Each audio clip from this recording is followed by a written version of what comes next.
Hey Freebs, Jordan Page from funcheaperfree.com here. Today we are going to talk about summer systems that are going to save your sanity this summer.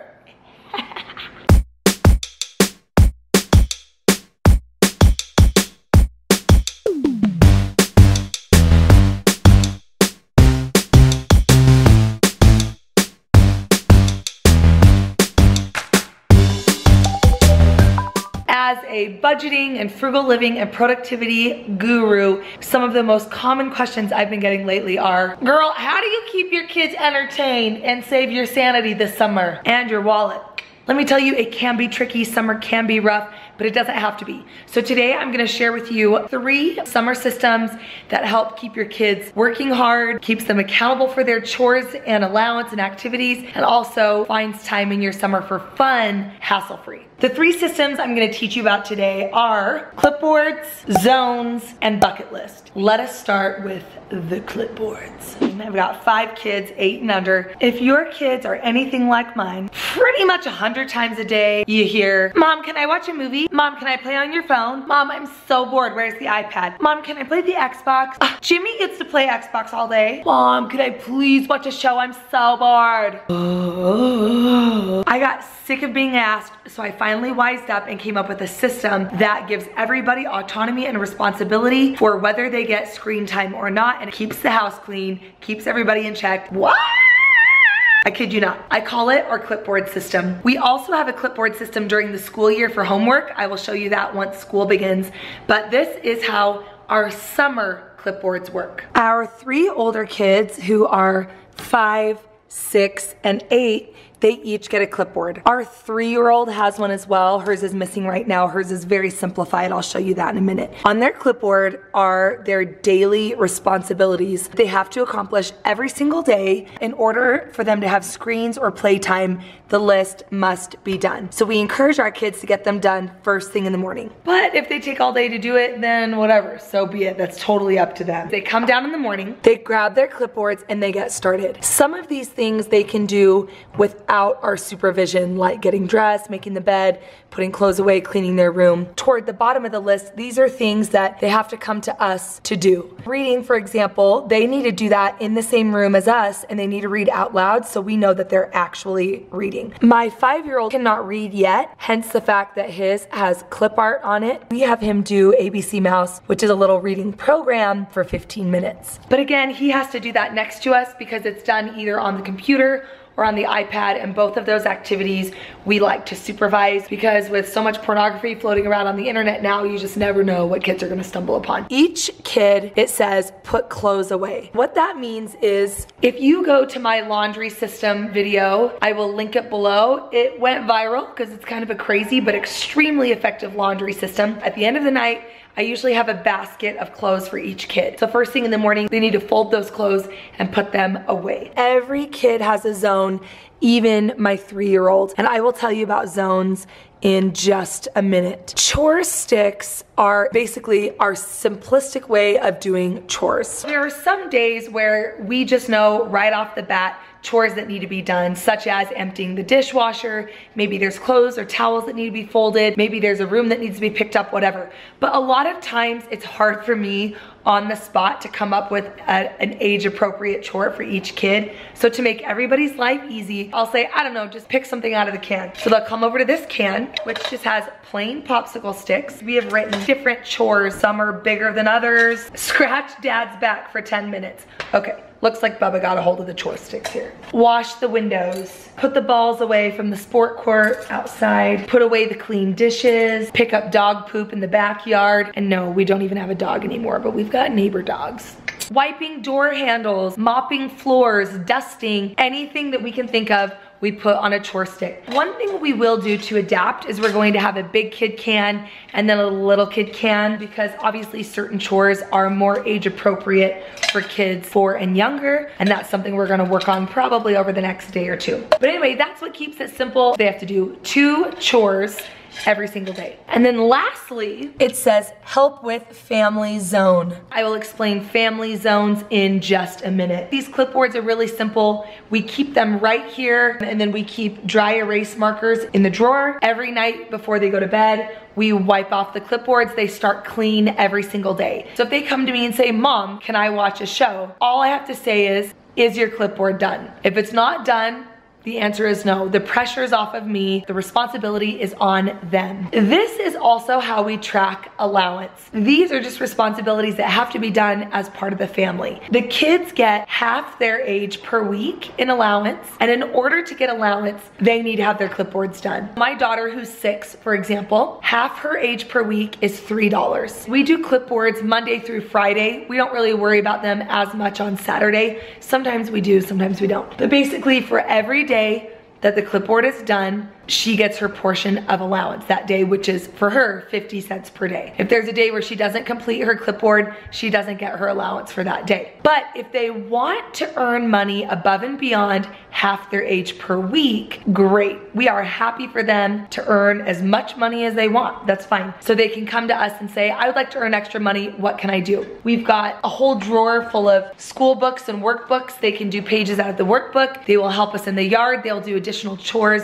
They'll work for neighbors, whatever they want to do to earn extra money. But this is a non-negotiable. In order for any allowance at all, this has to be done. And they can't earn extra money unless their clipboard is done. Oh, and I will say that we do adapt the clipboards per age. So my oldest, for example, his is a little different. He has a lot of the same ones up at the top, but then because he's so restless and because he's in several sports, we added that he needs to do 100 shots, 100 throws, or 100 kicks outside. And then also he's in Scouts, so we want him to continue to work on his scouting book in the summer. Our 3-year-old, she pretty much has get dressed, clean her room, help with the family zone and chores, and her daily chore is to water the plants on our front doorstep. So that's kind of her little squares that we do for her because she's 3.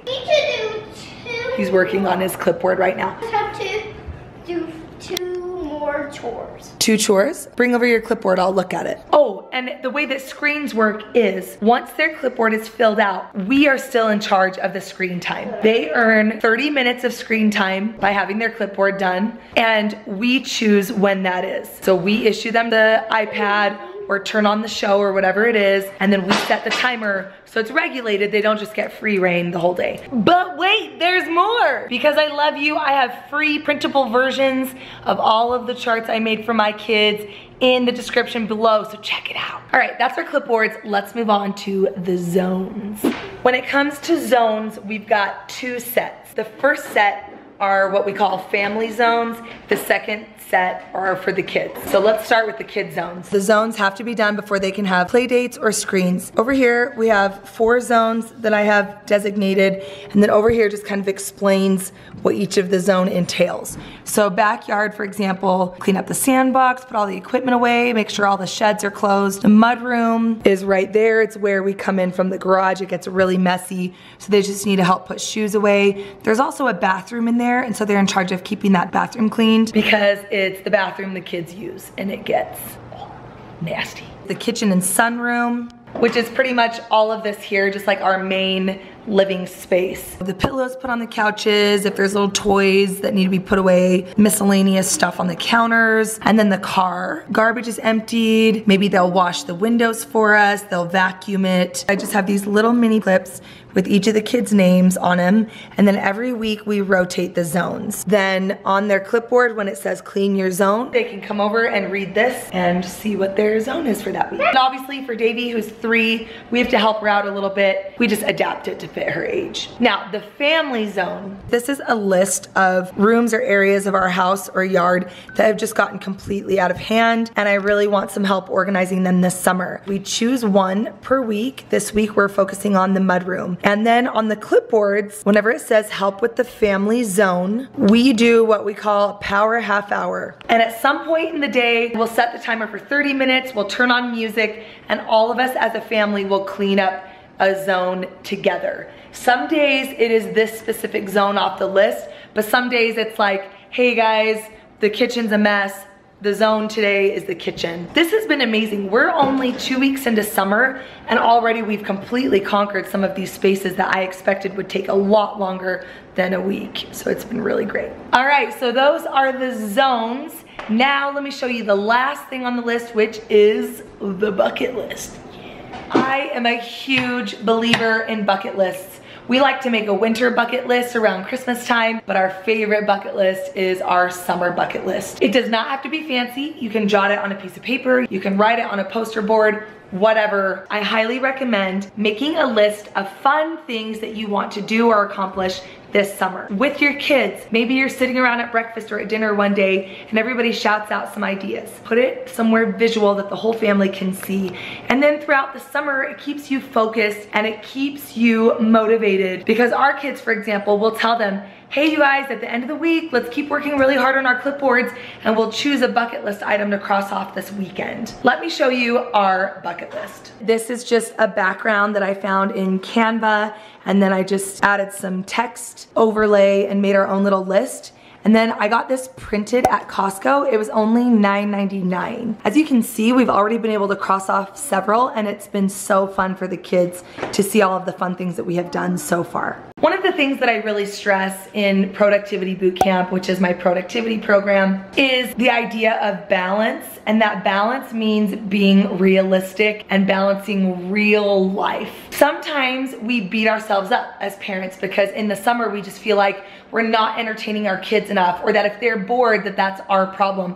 That's not actually the case. I think as parents, it's important for us to learn to teach our kids how to be bored. And if they are bored, to go find something to do. Or if they come to us and say they're bored, great, we'll give them chores. I think a bucket list is a really great way for you as a parent to know that, sure, we are gonna do some nice, focused, fun adventure activities as a family, but then otherwise, summer's up to you, kids. If you want to watch screens or go play with friends, great. Your clipboard's over there, have at it. If you're bored and you're just lying around the house, you know where the arts and crafts supplies are. Use your imagination, get outside, whatever it is. Don't feel like it's up to you to decide whether your kids have fun or not this summer. The bucket list is a great way for your family-focused activities, and then the other systems such as the zones and the clipboards are a great way for your kids to be structured and functional but still have freedom and autonomy all summer. Now, for those of you with teenagers, yes, these systems can all work for you too, from 3